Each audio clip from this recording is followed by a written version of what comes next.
Halo teman-teman, Assalamualaikum warahmatullahi wabarakatuh. Bertemu lagi dengan saya Rosalina selaku guru pengampu mata pelajaran prakarya dan kewirausahaan di SMK Bakti Karya Parigi. Nah, pada kesempatan kali ini seperti biasa ya, bahwasannya saya akan membawakan materi lanjutan dari materi sebelumnya. Nah, kebetulan juga materi ini masih materi pembelajaran kelas 12 semester 1, yaitu tentang budidaya unggas petelur. Jika di materi sebelumnya saya membawakan materi tentang teknik budidaya unggas petelur, yaitu berupa penyediaan kandang, pemberian makan dan minum dan sebagainya, maka pada kesempatan kali ini kita akan membahas tentang panen serta pasca panen. Agar tidak menunggu lama, mari kita bahas materinya sama-sama. Panen.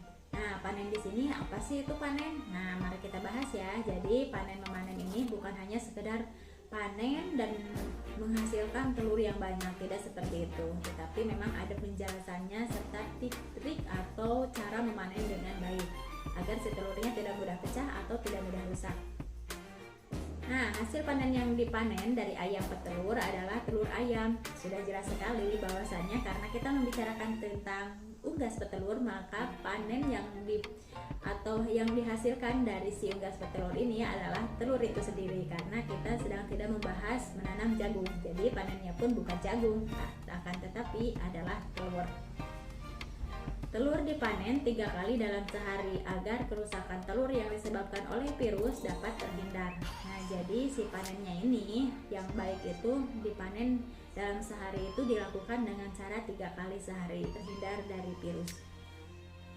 Pengambilan pertama pada pagi hari antara pukul 10 sampai pukul 11. Pengambilan kedua pukul 13 sampai pukul 14 atau jam 1 sore sampai jam 2 sore. Dan pengambilan ketiga atau terakhir sambil mengecek seluruh kandang dilakukan pada pukul 15 sampai 16.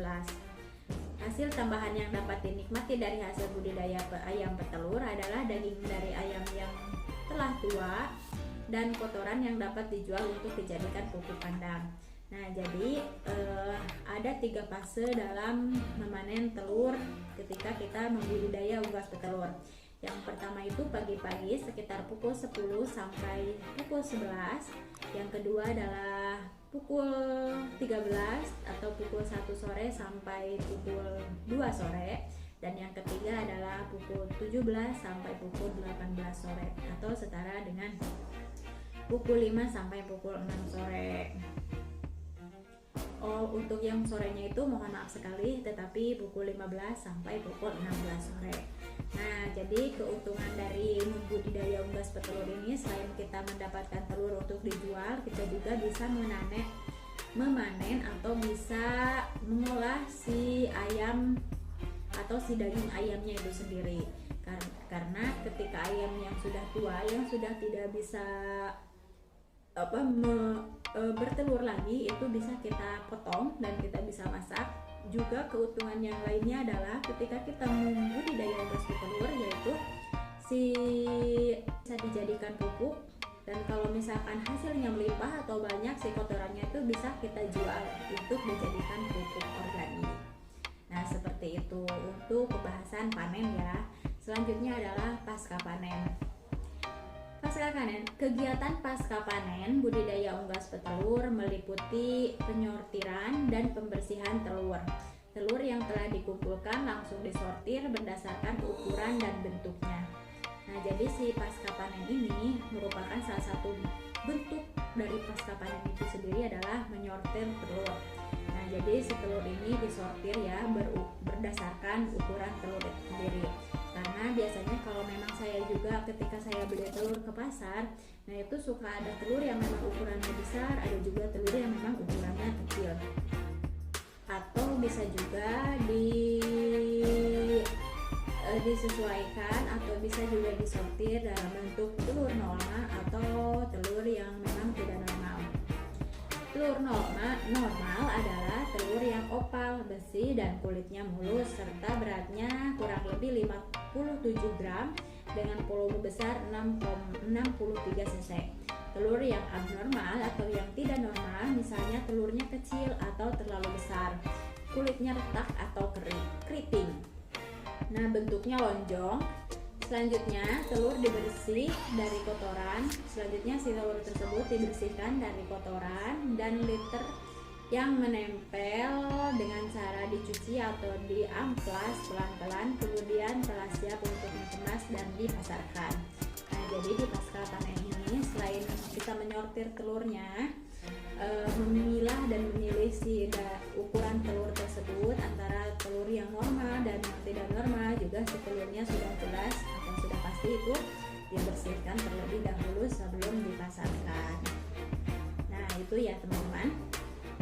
Setelah panen selesai dilakukan, maka selanjutnya dilakukan pemeliharaan dan sanitasi kandang.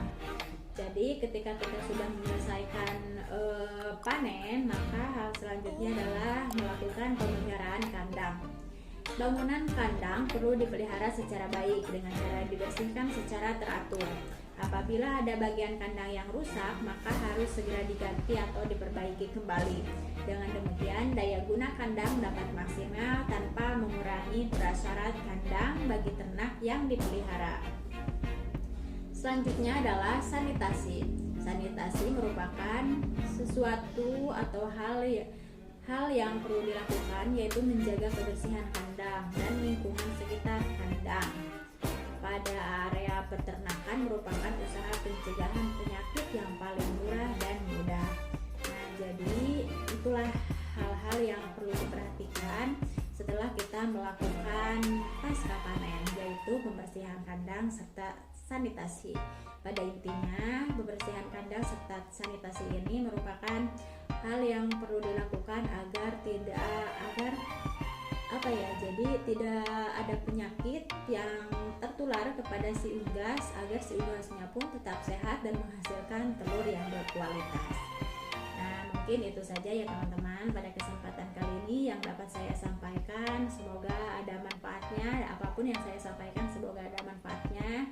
Mohon maaf jika ada salah kata, atau jika ada sesuatu yang ingin ditanyakan atau ada hal yang memang belum dipahami, mari kita sharing lagi. Bisa langsung berkomentar di kolom komentar seperti biasa, atau bisa langsung japri di WA saya, atau bisa kita sharing melalui grup WhatsApp khusus mata pelajaran prakarya dan kewirausahaan khususnya untuk kelas 12. Terima kasih atas perhatiannya. Wassalamualaikum warahmatullahi wabarakatuh.